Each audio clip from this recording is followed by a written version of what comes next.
Hey everyone, Wolf Lord Rho here. Today, with the Arcs of Omen event forever altering the galaxy, we're going to discuss the future of the major Craftworlds. Who is going to act? Who will rise? And who will fall? General spoiler warning to begin, as the events we're discussing today are from across the Warhammer 40k universe. So you have been warned. And with that said, let's just jump straight in. Now, if there's one thing we know for certain about Abaddon and Vashtor's allegiance, it's that it's going to have a lasting impact on the entire galaxy. Yes, the focus of course remains dominated by the Imperium, but the other factions out there too could and will most likely be forever affected. With the arrival of Iniad into the lore a few years back, the introduction of Ivrain and the Ynnari faction, the Eldari race as a whole received its biggest shake-up in living memory. It really thrust the Eldari into a new direction of sorts, taking them out of that narrative stalemate they were in, and giving the doomed race a glimmer of hope. A story of possible redemption, that even through death, victory might be achieved. Now, since then, it does feel like the Ynnari story has stalled somewhat, as we've discussed before, with other factions receiving their own time to shine. But we have seen some movement in Yvrain's quest. The Herald of Iniad is now being hunted by Slaanesh and Asdrubal Vex forces.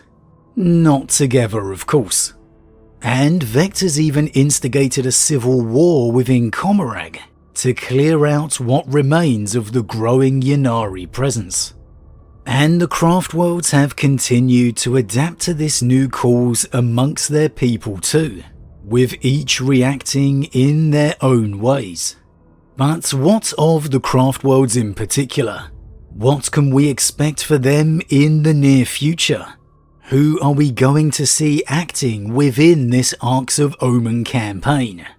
Who is poised to rise thereafter? And who is doomed to fall? Well, that's what we're going to be looking at and discussing now. Of the 5 major Craftworlds out there, Ulthwé, Bialtan, Alatok, Samehan and Eandon. And yes, I apologise for how I pronounce some of those heretical Xeno names. Their current fates are quite markedly different. So let's begin with Ulthwé, arguably a Craftworld in the strongest position to succeed, which is perhaps more due to the plight of others than Ulthwé's own success. Despite having been near to the Eye of Terror since its very creation, Ulthwé still to this day remains one of the largest Craftworlds out there. Whilst the merest, tiniest fraction compared to the one-time Eldar Empire, we do need to remember the Craftworlds are absolutely gargantuan constructions, space-flying fortresses easily the size of continents. Every Craftworld remains a powerhouse, despite their tragedy, and Ulthwé is one of the most formidable. Traditionally, Ulthwé was stuck near the Eye of Terror, caught in its massive gravity pull. However, with the explosion of the Great Rift, and chaos now everywhere, I personally wouldn't be surprised to see Ulthwé begin to move around the galaxy more, playing a much more active role in wider events. It's long led the drive against chaos, and the need for that now with Abaddon and Vashtor's scheme is never higher. We all know a certain Eldrad who's never far away from these major galaxy-defining events. And I think it's highly likely he and the Ulthwé Seer Council will once again become involved. Now, in regards to Eldrad and the Seer Council, as of the current Eldari Codex, the population of Orthway is still somewhat divided. The Seer Council leads and steers the main bulk of Orthway's population, whereas some of the Craftworld continue to favour the cast-out Eldrad, keeping faith in his more drastic actions. The third and growing group of population upon the Craftworld is that of the Inari, worshipping the rising god of the dead. Now, this division amongst Orthway's people has caused a lot of issues within recent years, largely hampering Orthway's effectiveness. However, if there's one thing to unify and draw Orthway's people back together, it's the fight against chaos. During the 13th Black Crusade, the entire Craftworld had to fend off an assault by the reunified Night Lord's Legion, which is still an event we really need to see. But it's this kind of circumstance that can refocus and draw the people back together. And I think Abaddon and Vashtor's new assault on the galaxy could do just that even further. There is more at stake now than simply Orthway's survival. If anything will help the people of Orthway to put their differences aside, then this is it. There is also one aspect that perhaps even further lays the groundwork for Orthway's future involvement in soon-to-transpire events, and that is Eldrad's tenuous alliance with Rabute Guilliman. We have seen Guilliman keeping the counsel of one Ilian Nataze, one of Eldrad Orthran's seers, a little wink and a nod to very old school lore. And while Guilliman may make clear his vocal distrust of the Eldari, he is also clear on his desire for their people to work together against the larger threat. If indeed Orthway does begin to move around the galaxy more actively, as I think it could well do, we could perhaps begin to see this cooperative relationship play out on a more literal and visible scale. Who's to say that might not begin within this very event? At the very least, I think Orthway is going to be integral in combating the plans of chaos spreading across the galaxy. For me, Orthway is the Rocky of the Eldari Craftworlds. It doesn't matter how many times they get hit, they simply keep getting up and keep winning. Now moving on to the Swordwind Craftworld Biel-Tan. As we know, this Craftworld was absolutely devastated by the assault of Slaanesh, the event that saw Yvrane's creation of the Avatar of Iniad. Though her actions ultimately saved the Craftworld entire, seeing off the demonic forces, it also consigned it to a slow death. Entire portions of the Craftworld literally fell away. As such, a lot of the population now don't even live upon the Craftworld, instead living their lives on the support fleet accompanying it. Biel-Tan has lost half its population. Half. That is a major, major blow. Considering this fairly recent fall from grace, it's very hard to see the Craftworld playing any kind of major role moving forward. At least anytime soon. They're simply not in a position to do so, which is a shame as it's traditionally been my favourite Craftworld. However, its close ties to the Exodite worlds could maybe come into play. If those hopes out there do come to fruition of the Exodites truly entering the galactic stage, well then who's to say Biel-Tan could not be involved? But for me, I can't be a hypocrite. I've avoided any leaks on what's to come and said I just can't see an Exodite tabletop faction, Or at least I need to see more evidence first. And without that kind of aid, as militaristic as the Swordwind is, I just think they've got too much on their hands surviving, let alone striking out in a major way. I think they're absolutely taking a back seat, and one for a while. Another Craftworld I struggle to see taking a big narrative spotlight right now is Eandon. Eandon was eviscerated by Hive Fleet Kraken. Even though this was an event many years ago now, it was such a defining event. It's one the Craftworld has never recovered from. If Biltan's shattering was bad, Eandon's was catastrophic. They lost far more than half their population. They lost most of it. It's a Craftworld dominated by its dead, relying on its ancestors and wraith constructs to keep the Craftworld operational. They even suffered more losses recently in assisting the efforts of Ivrain in the novel Ghost Warrior, a failed attempt to claim another Crone Sword, which in itself is a pretty good Eldari read, so one I can recommend. When the time comes for the Inari and Ivrain to take their final gambit, to truly make their push towards awakening Iniad, as a Craftworld of the dead, I fully expect Eandon to be their front and centre. That this will be a moment in the narrative for them to regain the spotlight.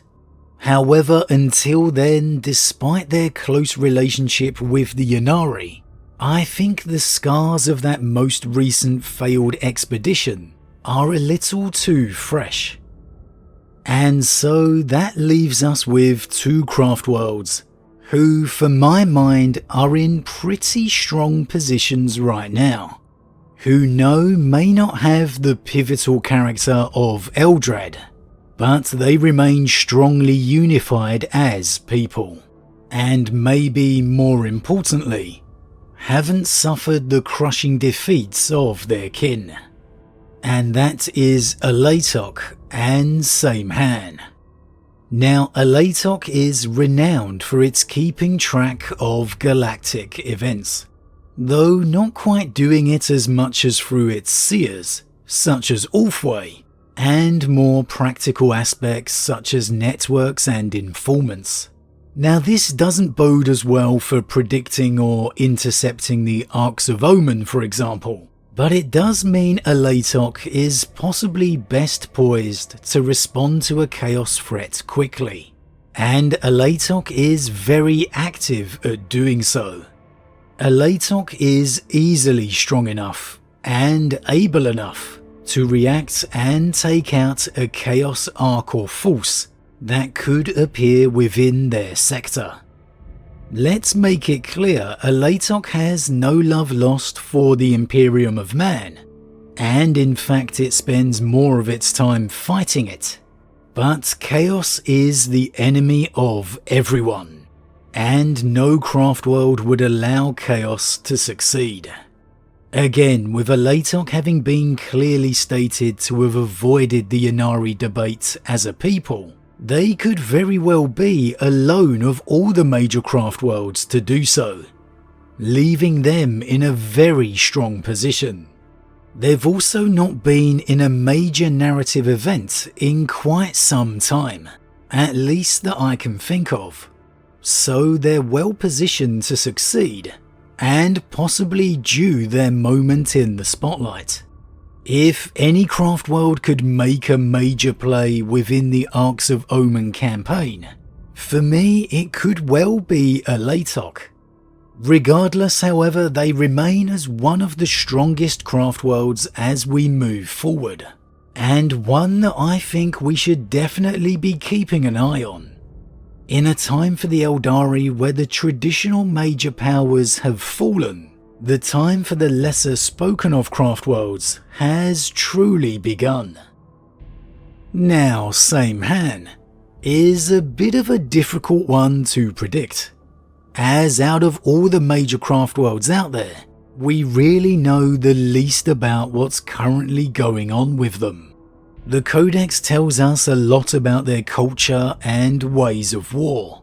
However, pretty much nothing on their current situation, and there's little else out there that we could reliably class as current information, considering their strong militaristic tradition of wild riders, and the lack of mention of the Ynnari problem for them. I think we can infer they remain a largely unified people, at least more so than Ulfway. We also know they haven't suffered any catastrophic defeats, so their craft world remains steadfast and solid. They should be able to play their part in wider galactic events as they arise. They also have strong connections as a people with the Exodite culture. So if the Exodites do enter the picture, or one of their worlds becomes threatened by an Ark, this craft world should surely be a strong candidate to respond in force. There's really little else I can safely speculate on for them with so little known. But again, much like with Alatok, maybe that in itself is a good reason for why we could see this craft world become involved in a major event, and very soon. Because where so many of their kin have been already, and suffered greatly, Samehan haven't, and it's their turn to shine. Overall, as usual, your money most likely has to be on Eldrad and Ulfway to turn up somewhere along the Arcs of Omen event. When the craft world unifies, they remain a very strong force, quite possibly the strongest in light of Biel-Tan's recent losses. Their connections to Guilliman and the Imperium make it even more likely from a narrative standpoint. Their abilities with predictions and omens lands in good stead with Chaos's current actions. Let's be honest, when Chaos is on the move, Eldrad is never far away. However, from a sheerly military standpoint, for me it's Alatok and Samehan who maybe should be leading the fight, or should be the craft worlds taking the fight to the ruinous powers. If it's not them that's going to stand up within the Arcs of Omen narrative, for me they most certainly stand as the major powers of the craft worlds moving forward. If we see Ulfway once again being drawn into the great fight against Chaos, considering the losses to Eandon, to Biel-Tan, can Ulfway really come out of it unscathed? I think it's incredibly unlikely, which will leave Alatok and Samehan as the true major powers. Will they rise in this time of need, however? Or will they suffer the same tragedies that have befallen their kin? As always, leave your thoughts in the comments below. Which craft world do you think we will see play a major part within this Arcs of Omen narrative? Will it once more be Eldrad and Ulfway? Will it be a surprise and be Eandon or Biel-Tan? Or like me, do you feel the time has truly come for Alatok or Samehan to make their mark? As always, leave your thoughts in the comments below. Apologies for my voice today, I am a bit extra bunged up and so it's a bit more gravelly than usual. But huge thank you to all my subscribers, your support truly means a lot to me, it really does. If you're new, please consider subscribing to help the channel grow. And if you enjoyed this particular vid, then why not drop a like on it too. With that said, I am off, and I'll see you all again real soon.